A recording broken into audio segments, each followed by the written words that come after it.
The evidence is mounting that General Motors is becoming China Motors. General Motors has been shrinking its U.S. operations while it's aggressively expanding and investing in the People's Republic of China. 热爱真我率性而为，雪佛兰艾维欧全系登场。 This is Dan Ackerson, the current CEO of General Motors, addressing reporters in Shanghai, China in February of 2011. He was remarkably candid about the path GM has chosen after the taxpayer rescue, but few Americans know what he said. We'd better pay attention. Almost 7 out of every 10 automobiles, 7 out of 10 of our vehicles were made outside the United States. Let's think about what he just said. Since the taxpayer bailout, 70% of the cars and trucks produced by General Motors have been built someplace outside the United States. More and more, that someplace is the People's Republic of China. We have 11 joint ventures in China with SAIC and FAW.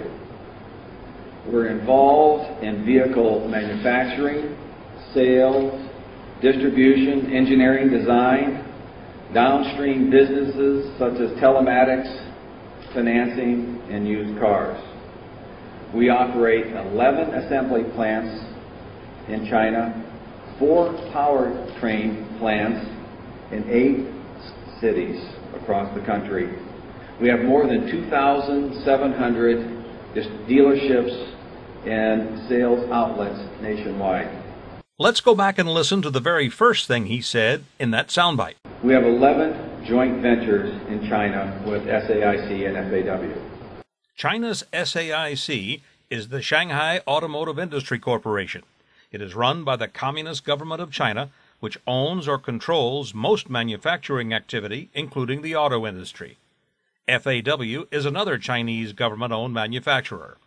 What this means is General Motors, the corporation saved by the government of America's democracy, has 11 joint ventures with the autocratic, anti-democracy Communist government of China. We regard our 11 joint ventures as 11 keys to success, not just in China, but globally.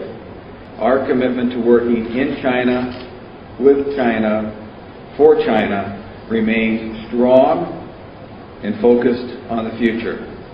We love baseball, hot dogs, apple pie, and Chevrolet. Baseball, hot dogs, apple pie, and Chevrolet. That was in the last century, before globalization made democratic capitalism and free trade empty phrases for Americans inclined toward nostalgia.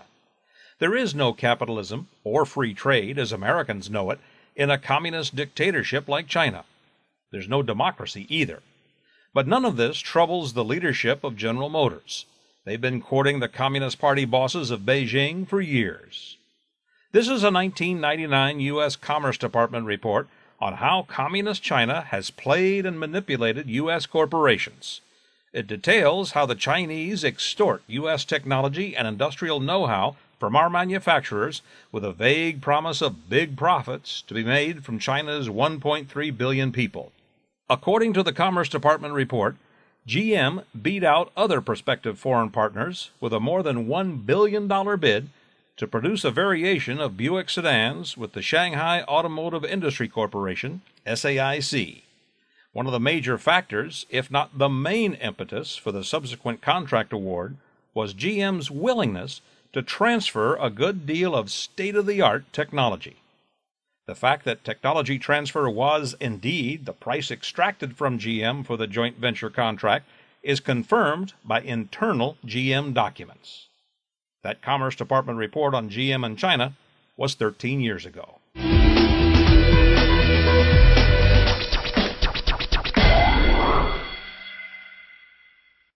We're now building out the Advanced Technology Center, which will bring our research and development that is centered largely in the United States. We're going to diversify that more into China because we think this market is so critically important to the success of our company.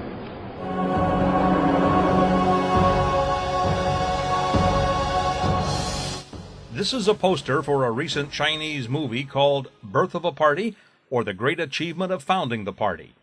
It is a propaganda film celebrating the anniversary of the founding of the Communist Party of China, also known as the CCP. It was sponsored by the Cadillac division of General Motors.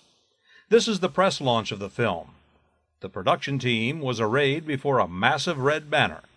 On one end of the banner was the Communist hammer and sickle. At the other end was the Cadillac coat of arms logo.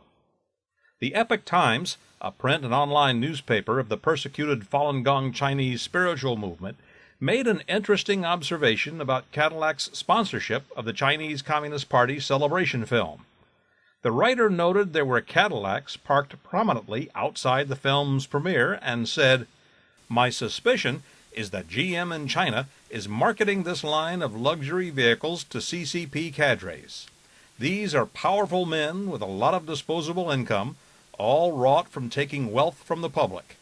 The key activities in the lives of many party officials include finding ways to disgorge these funds. Women, gambling, alcohol, and luxury cars are central to the lifestyle. And what if the Cadillac brand wanted to become a mainstream part of this club, the vehicle of choice for the underworld mob that runs China? Well, a good way to start would probably be to publicly sponsor a movie about the great achievements of the founding of the party, wouldn't it?" GM is a company well established for the future in China. And with GM's help, Communist China is now investing in America. The Chinese government is buying our energy resources and key industrial plants.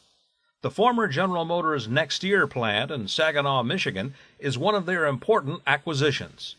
The Next Year steering gear plant is the largest employer in Saginaw.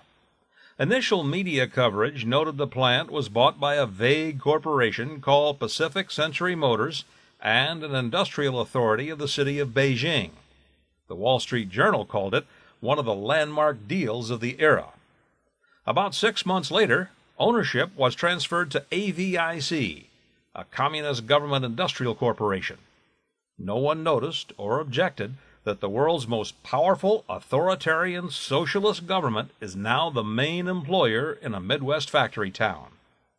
All of this happened under the Barack Obama bailout and oversight of GM during its bankruptcy restructuring. Republican presidential candidate Mitt Romney has called the GM bailout crony capitalism. Some believe the charge has merit because union jobs were saved in the deal. See the USA in your Chevrolet. America is asking you to come. Drive your Chevrolet through the USA. America's the greatest land of all. That was then. This is now. We continue to invest heavily in China to ensure our long-term success. Ackerson calls China the crown jewel in the GM universe. U.S. taxpayers might wonder where that leaves the United States of America. I'm Vince Wade.